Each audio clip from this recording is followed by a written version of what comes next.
Todos sabemos que a filosofia é o amor pela sabedoria. A filosofia, ela tornou-se uma disciplina acadêmica, limitada, fragmentada, especialmente quando a gente trata aí da BNCC, que é a Base Nacional Comum Curricular.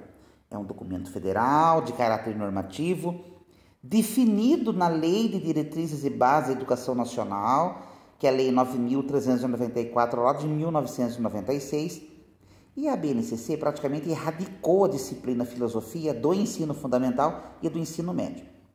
Quando a filosofia está presente no currículo escolar, elas são voltadas predominantemente para a transmissão do pensamento de filósofos clássicos. E muitos docentes não procuram propiciar o confronto de ideias entre pensadores, e entre a realidade, o contexto dos pensadores ao nosso contexto atual. Prática fragmentada, prática conteudista, verticalizada, a filosofia clássica, tradicional, ensinada em sala de aula, vai se caracterizando do sentido pensado aí por inúmeros pensadores. Nós vamos tratar aqui da educação para o pensar, da filosofia para a criança, de um pensador norte-americano que é o Matthew Lipman. Ele entende a filosofia de uma outra maneira contextualizada, ensinada para a criança. A filosofia conteudista, ela descaracteriza o que Lipman pensou para a educação para as crianças. Por quê? Ela não propicia, ela não estimula a reflexão, não estimula a crítica, O livro Filosofia para Crianças, de Matthew Lipman, os professores têm que abordar a filosofia como uma prática estimuladora da investigação, do questionamento, Por quê? Para buscar reflexão e o pensar bem, ou seja, elaborar ideias, partindo da observação da realidade do entorno da criança. Sabemos que não é uma tarefa das mais fáceis, pois a realidade é compreendida num contexto social, num todo, Por essa razão ela é dinâmica, ela é complexa, está em contínua mutação, mas ela tem que ser observada, ela tem que ser analisada, ela tem que ser refletida, discutida, transformada, construída ou desconstruída. E isso por meio do pensar. Esse pensar, os alunos deveriam produzir e criar novos conceitos, recriar significações, refletir sobre os valores, para que se possam estabelecer novas visões sobre esta realidade do educando. Lipman caracteriza o pensar de duas formas: o pensar em ordem superior, que é aí o resultado da prática de filosofia nas escolas, e o pensar coloquial, que é o senso comum, de baixa ordem, do qual se deseja livrar. O objetivo, na verdade, deste artigo, deste vídeo, desta análise, é a gente entender os aspectos que constituem a linguagem filosófica da proposta Filosofia para Crianças, de Lipman. O objetivo dele é iniciar as crianças no estudo da filosofia na educação básica. Lipman mostra de forma pragmática que o contexto em que a criança está inserida é seu meio de aprendizagem e é seu meio de mudança. Entendemos que essa ruptura paradigmática da filosofia tradicional e histórica, que além de descontextualizada, ela deve ser rompida com a aprendizagem tradicional, pura e simples, transformando-a, chamando para si um papel socialmente ativo e significativo.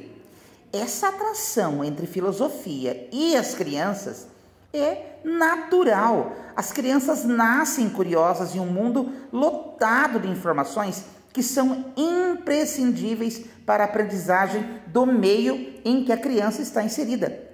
As crianças, desde a sua mais tenra idade, quando já possuem um certo domínio da linguagem, manifestam uma curiosidade gigante por saber e não se cansam de interrogar-se ou interrogar todos infinitamente. Pais, professores, amiguinhos, Enfim, essa curiosidade ela é infinita, intensa curiosidade por saber, né, pessoal? A criança ela tem essa demanda pelo desconhecido, essa curiosidade. Então, essa atitude faz das crianças pequenos filósofos. Não era assim que os grandes filósofos faziam? Questionar a realidade, partindo da realidade, né?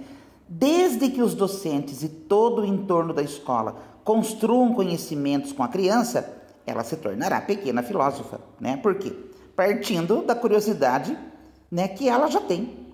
Então, esta abordagem diferenciada pela filosofia acaba aí por dar à própria filosofia, né, para as crianças, uma importância vital, capital dentro do quadro educativo, promulgando em si uma tendência especial para romper com a educação, para instruir, rompendo com a educação verticalizada, rompendo com a educação do blá blá blá, rompendo com a educação da doutrinação e contribuindo essencialmente para uma educação para pensar, para aprender, para refletir cognitivamente.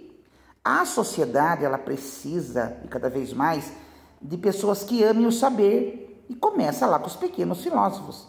E ao mesmo tempo que saiba pensar, antes de mais nada, né, gente? Cada vez mais, em maior complexidade do nosso mundo. E não menos importante, incorporando aí na sociedade cidadãos que saibam pensar por eles próprios. Autonomia, e não pensar por atitudes de outras pessoas, de políticos, de religiões, né? Para se poder criar uma sociedade regida pela habilidade de pensar e ter adultos cientes de suas responsabilidades, somente educando essas crianças desde então aí a educação infantil, é que a gente vai poder chegar aí a uma sociedade, no mínimo, mais igual e mais, uma sociedade além da igualdade, da equidade. Não se transforma uma criança aí falha em reflexão num adulto maduro através de prática sem contexto nenhum, descontextualizada. Isso a gente sabe que requer um trabalho preparatório muito prolongado. Tudo em educação é mais moroso, mas o resultado ele é mais tardio, porque ele é um sistema. Quanto mais cedo a gente iniciar, mais chances, mais hipóteses de sucesso teremos. Destacamos também toda essa dinâmica da filosofia para as crianças aí, gente, que começou no Brasil em 1989, na cidade de São Paulo, no Centro Brasileiro de Filosofia para Crianças. E formou aí milhares de professores, milhares de alunos, voltados para esse programa do Educar para o Pensar, de Matthew Lipman. E a própria Unesco aí divulga e potencializa, gente, o programa Filosofia para Crianças no mundo todo. A educação se estabeleceu ao longo de séculos, gente, perpetuando valores e com acesso restrito a apenas uma pequena parcela do povo.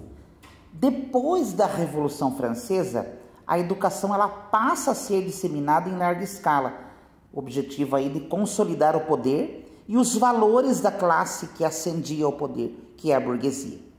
Naquele momento, observamos dois métodos distintos na forma de educar, que estariam relacionados aí com a classe social a que pertencia o educando. A minoria burguesa seria ministrada uma educação para governar e a maior parte da população de proletários uma educação para submissão. É importante destacar que, independente da classe social a qual eram dirigidos, esses métodos de ensino praticamente não forneciam aos alunos meios para que refletissem e questionassem os saberes aprendidos. A filosofia, segundo a proposta de Lippmann, deveria propiciar aos alunos formas de questionamentos, reflexão, crítica. Atualmente se tornou uma disciplina acadêmica com acesso limitado a alguns alunos que estudam sua história de maneira fragmentada, A filosofia, ela deve ser reapresentada, repensada, reformulada, reestruturada e pode ser muito útil, geral das crianças e adolescentes. E é nesse sentido que Lippmann apresenta sua proposta de filosofia para crianças. Imprescindível contextualizar questões suficientemente intrigantes para levar ao questionamento e à investigação. Assim, devem ser estimuladas para a curiosidade sobre o mundo e preparadas para embarcar em uma investigação. Com a incorporação da filosofia no currículo da educação básica,